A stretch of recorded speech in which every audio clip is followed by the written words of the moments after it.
Good morning children. कक्षा 7 के सभी विद्यार्थियों का हिंदी तृतीय भाषा की कक्षा में पुनः स्वागत करती हूँ। बच्चों, आज हम पढ़ेंगे व्याकरण संबोध पाठ 1 भाषा। तो कोई भी भाषा हमें सीखनी हो तो सबसे पहले हमें उस भाषा की वर्णमाला को सीखना पड़ता है। और वर्णमाला से पहले हमें जानना होता है कि भाषा क्या है।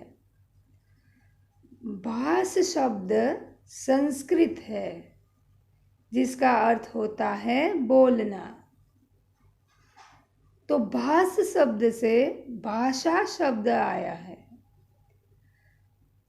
तो भाषा हम जो विचार करते हैं, हमारे मन में जो भाव प्रकट होते हैं, उसके आदान प्रदान यानी लेन देन, विचारों का लेन देन, भावों का लेन देन के माध्यम को, माध्यम यानी जरिया, साधन को भाषा कहते हैं। तो आइए हम चैप्टर पढ़कर भाषा के बारे में जानेंगे। आपकी पाठ्य पुस्तक में यह पाठ दिया हुआ है और ऊपर कुछ पंक्तियां बनाई गई है। तो वो पंक्तियां भाषा के लिए लिखी गई है। वह क्या है से पढ़कर हम जानेंगे। मेरे मन में आज क्या है, भाषा सभी को बता दे। मैं सुखी हूँ या दुखी हूँ, भाषा सभी को बता दे। लिखकर या बोलकर या इशारे से समझा दे। मेरे मन में आज क्या है, भाषा सभी को बता दे। एक और गाना है पुराना, मेरे मन में आज क्या है, तू कहे तो मैं बता दूँ। ऐसा एक पुराना सॉन्ग भी है। तो भाषा हमारे मन के विचारों और भावों के आदान प्रदान का साधन है। तो यहाँ चित्र में आपको दिया गया है, दूरदर्शन टेलीविज़न का चित्र है, जहाँ एक महिला समाचार बोल रही है और दूसरी महिला जो है वह उसे इशारों से समझा रही है। यानी ये मूक बधिर, यानी जो सुनने में असमर्थ है, बोलने में असमर्थ है, उनके लिए ये समाचार होते हैं। उनकी भाषा अलग होती है, इशारों की भाषा, वो इशारे में समझते हैं। तो ये दिया गया है। तो ये सांकेतिक भाषा का उदाहरण है। तो यहाँ जैसे मैंने कहा कि ये महिला जो है और नीचे जो ये पट्टी दिख रही है आपको स्ट्रिप, उसमें पूरे दिन के जो भी समाचार है वो आते रहते हैं। इस तरह ये समाचार, टीवी से समाचार सुनना, गाने सुनना, ये सभी जो है वह भाषा का मौखिक रूप है। भाषा के रूप के बारे में जानेंगे। तो भाषा के मुख्य 2 रूप है, मौखिक भाषा और लिखित भाषा। तो मौखिक भाषा यानी हम बोल रहे हैं और दूसरा सुन रहा है और समझ रहा है, उसे मौखिक भाषा कहते हैं। तो मौखिक भाषा बोलकर सुनी जाती है। इस तरह हम अपने विचार और भावों को बोलकर प्रकट कर सकते हैं और सामने वाला उसे सुनकर समझता है। यहाँ पर आपको यह चित्र दिया गया है ना। कैसे हो राजू? ठीक हूँ, तुम कैसे हो ये बताए, है ना। तुम कैसी हो? लड़की से बात कर रहा है राजू भाई, बगीचे में मिल रहा है। ओके गुड, दोनों फ्रेंड हैं। अभी भाषा का मौखिक रूप हमने देखा, अभी भाषा के लिखित रूप को देखेंगे। तो लिखकर पढ़ी जाने वाली भाषा, एक व्यक्ति लिखता है तो दूसरा व्यक्ति उसे पढ़कर समझता है, ऐसे भाषा के रूप को लिखित भाषा कहते हैं।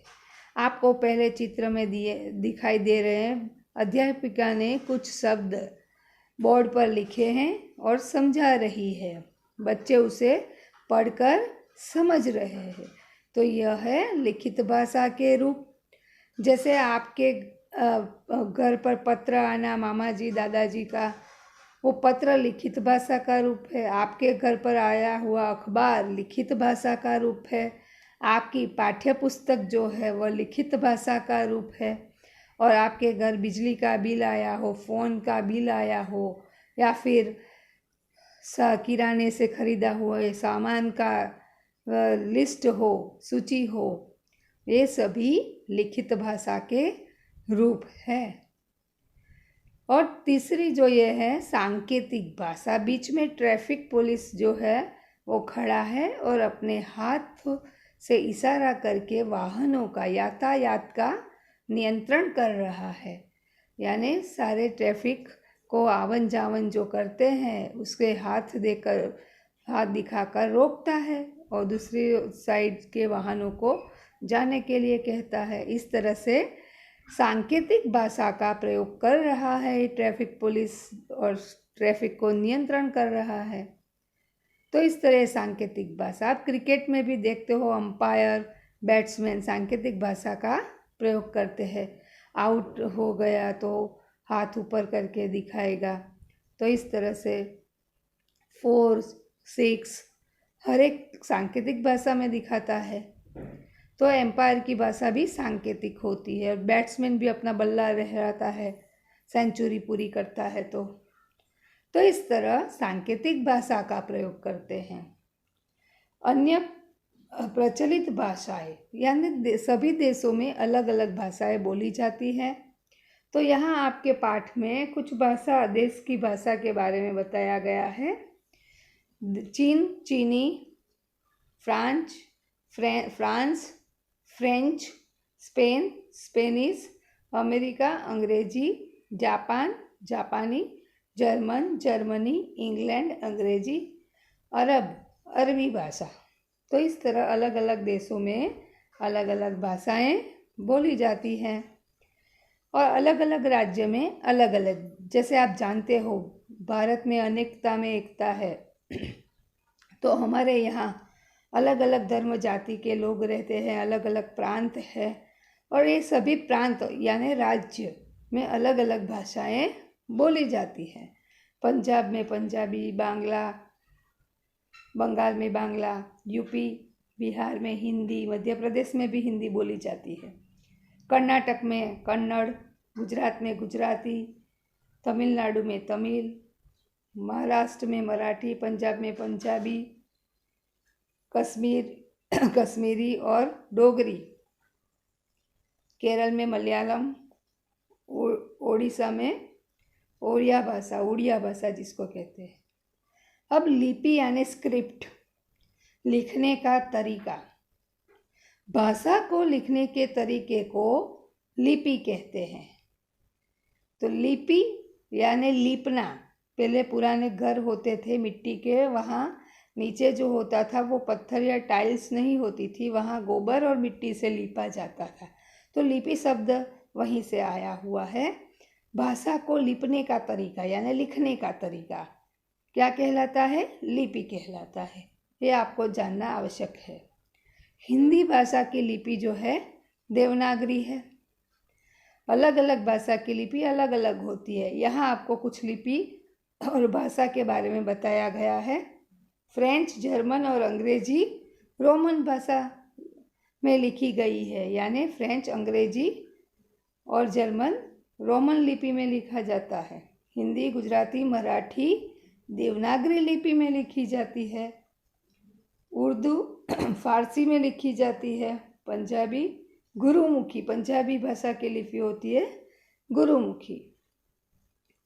अब व्याकरण, सभी भाषा के साथ हम व्याकरण पढ़ते हैं। आप जानते हो कि अंग्रेजी के साथ इंग्लिश ग्रामर पढ़ते हैं, हिंदी के साथ हिंदी ग्रामर, गुजराती के साथ गुजराती व्याकरण भी पढ़ते हैं हम। तो सभी भाषा के साथ व्याकरण होता है। तो व्याकरण क्यों हमें पढ़ना पड़ता है? तो भाषा को शुद्ध रूप से बोलना, लिखना व पढ़ना हमें व्याकरण सिखाती है। यदि मैं बोलूँ कि मोहन नाचती है, तो यहाँ लिंग संबंधित अशुद्धि होती है। मोहन पुल्लिंग है तो नाचता है आएगा। राधा गाता है, राधा लड़की का नाम है, गाता है नहीं आता, राधा गाती है। तो स्त्रीलिंग, लिंग संबंधित अशुद्धियाँ। वैसे वचन संबंधित अशुद्धियाँ होती है, क्रिया संबंधित अशुद्धियाँ होती है। तो ऐसी अशुद्धि न हो, इसलिए हमें व्याकरण का अध्ययन करना आवश्यक है, ताकि हम भाषा का शुद्ध रूप सीख सके, भाषा को शुद्ध रूप से बोलना, पढ़ना व लिखना सीखे। इसीलिए व्याकरण पढ़ना आवश्यक है। यहाँ आपके ये पाठ पूरा होता है। अब अभ्यास की ओर बढ़े। भाषा के कौन से रूप है ये, यानी कुछ उदाहरण दिए हैं आपको। यहाँ आपको बताना है कि भाषा के कौन से रूप है। अभी आप सब जान गए हो कि बोलकर सुना जाता है वो मौखिक भाषा। तो FM रेडियो सुनना मौखिक भाषा का उदाहरण है। टेलीविज़न पर समाचार सुनना मौखिक भाषा का उदाहरण है। नेता का भाषण होता है, वह मौखिक भाषा का उदाहरण होता है। अध्यापिका से कविता सुनना वो मौखिक भाषा का उदाहरण हो सकता है। ऐसे अन्य कई उदाहरण होते हैं। आपको इतना याद रखना है, आपका कॉन्सेप्ट क्लियर होना चाहिए कि जो हम सुनकर समझते हैं और सामने वाला उसे बोलकर हमें बताता है, वो भाषा होती है मौखिक भाषा। तो ये उदाहरण, अन्य उदाहरण भी होते हैं। परीक्षा में उत्तर लिखना, मामा जी को पत्र लिखना, ये अखबार, पाठ्य पुस्तक, ये सभी लिखित भाषा के उदाहरण है।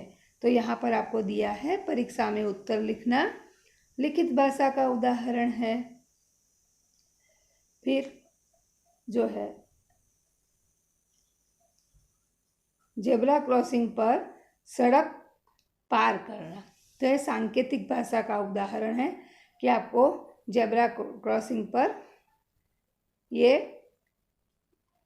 रास्ता पार कर सकते हो ताकि एक्सीडेंट न हो। कहानी सुनना है ना, मौखिक भाषा। कहानी सुनना मौखिक भाषा। खिलाड़ी का हवा में बल्ला लहराना सांकेतिक भाषा। अब यहाँ पर कुछ फिल इन द ब्लैंक्स दी गई है, यानी रिक्त स्थान, खाली स्थान। तो विचारों के आदान प्रदान के माध्यम को भाषा कहते हैं। भाषा के दो रूप होते हैं। सांकेतिक भाषा में बोला या लिखा नहीं जाता। भाषा के लिखने के तरीके को लिपि कहते हैं। भाषा के नियमों की जानकारी व्याकरण से मिलती है। यहाँ पर कुछ विदेशी भाषा, भारतीय भाषा और राज्य में बोले जाने वाली भाषा और देशों में बोली जाने वाली भाषा के उदाहरण दिए हैं।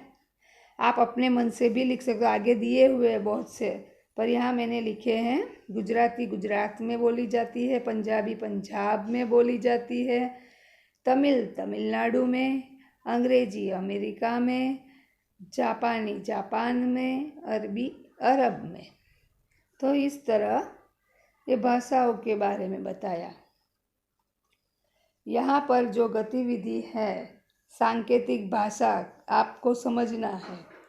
तो ये अस्पताल, यानी आप रोड साइड ये चित्र देखते होंगे, सब लगे होते हैं रोड की साइड में कि यहाँ से कुछ दूरी पर अस्पताल है, फिर यहाँ से आगे घूमना है, फिर ये छुरी कांटे का चित्र दिया है, यानी होटल नज़दीक में है, फिर जेब्रा क्रॉसिंग से रोड क्रॉस करो, फिर ट्रैफिक सिग्नल है आगे, फिर स्कूल है। इस तरह आपको सभी सांकेतिक भाषा के उदाहरण दिए गए हैं। तो आपका यह पाठ जो है यहाँ पर समाप्त होता है। धन्यवाद।